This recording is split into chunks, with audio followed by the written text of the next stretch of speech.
Welcome to this brand new explainer. Today, we're diving into a super timely and, honestly, pretty emotionally charged topic: the anatomy of extremism. Now, right off the bat, I want to make one thing absolutely clear. We are in no way attacking personal religious faith here. Quite the opposite, actually. In this explainer, we are strictly dissecting fundamentalism as a sociological mechanism of power. We're looking at how ideas are weaponized to exert control, and we're separating that entirely from the actual enriching concept of religion itself. Here's our roadmap for this explainer. First, we'll look at whether religion is a tool for power. Then, the drivers like fear and change. Third, mechanisms of social control. Fourth, the anatomy of exclusion and digital echo chambers. And finally, how pluralistic democracy protects us. So let's jump straight into part one: religion or an instrument of power. Let's look at the boundaries of belief. On one hand, you have healthy religious practice, right? Piety and tradition. This is all about spirituality, ethics, building community, and preserving cultural heritage, things that genuinely enrich society. But on the flip side, we have fundamentalism, and here is where we draw a hard line.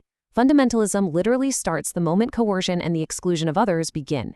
It's all about absolute rules, treating any kind of diversity as a direct threat, and instantly labeling any criticism as outright betrayal. The absolute core of this is the claim to absoluteness. This claim essentially weaponizes belief.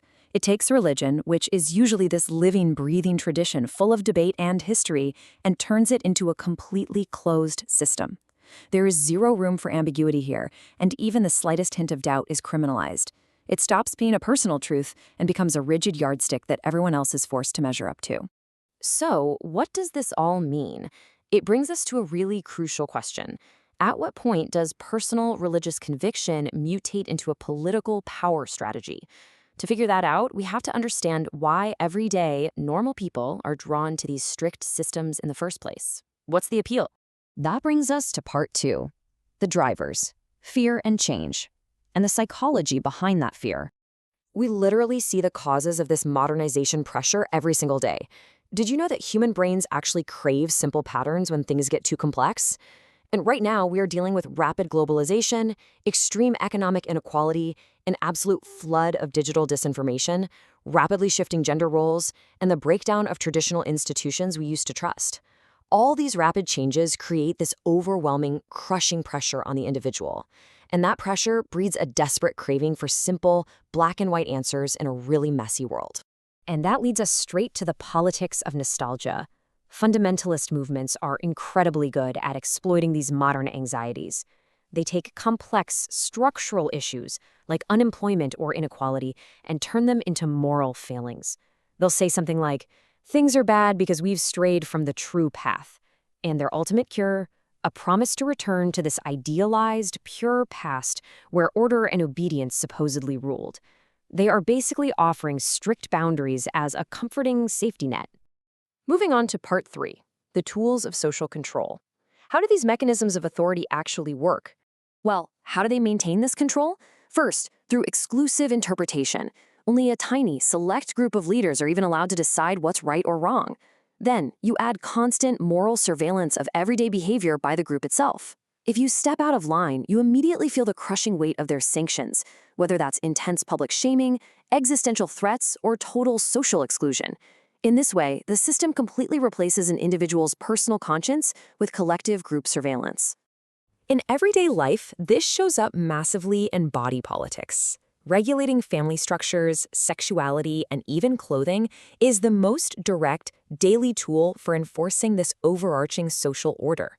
The human body is literally turned into a visible symbol of collective purity and obedience. Think about it. If you can control how people live and dress, you control the very core of that community. But here's the catch: internal control is almost never enough. So, how do these groups target people who think differently? To maintain their own supposed purity, they almost always have to invent an external enemy. Which brings us to part four: enemy images and digital echo chambers. Let's break down the anatomy of exclusion.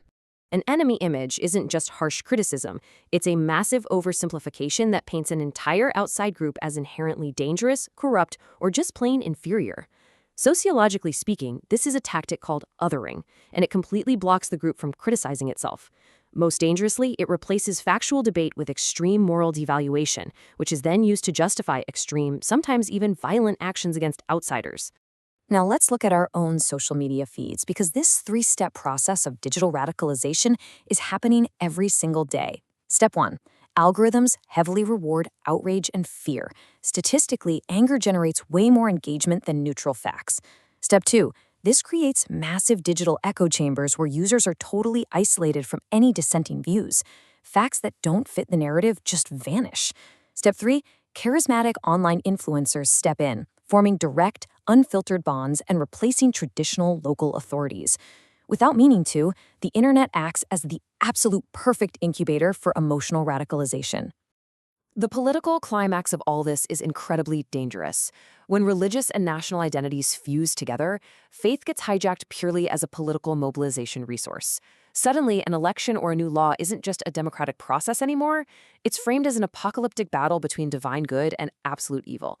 And in that scenario, democratic compromise is totally off the table. It's seen as a betrayal of truth itself, which immediately threatens pluralism and minority rights. So how do we fight back? Part 5. Protection through pluralistic democracy, the actual antidote to extremism. Let me introduce you to a concept called tolerance for ambiguity. It sounds a bit academic, but it is literally society's superpower against extremism. It's the psychological ability to endure uncertainty, multiple meanings, and open questions without freaking out and demanding rigid, absolute answers. If you have this, you don't panic during a crisis, and you definitely don't run after people selling simple solutions. It is absolutely crucial for genuine critical thinking and mental maturity. This is exactly how we separate true education from indoctrination. Real education doesn't just tolerate doubt, it embraces it as a vital tool to build empathy and better judgment. Indoctrination does the exact opposite. It strictly forbids critical questions and treats independent thought like a moral failure, all to immunize the group against outside facts. There's a brilliant quote from our source material that perfectly sums up this entire explainer. It goes like this: "The boundary is not piety, but exclusion, coercion, dehumanization, and the rejection of equal rights." I love that because it totally nails our objective here. Faith and piety are beautiful and absolutely worth protecting, but coercion and the abuse of power, never. And with that, I want to leave you with one final, provocative question. How can we, as modern democracies, offer people the sense of belonging and orientation they're so desperately looking for right now, without sacrificing a single inch of our pluralistic freedom? That is the ultimate challenge of our time. Thank you so much for joining me for this explainer. I hope mapping this out gave you some solid clarity. Really think about it, and I'll see you next time.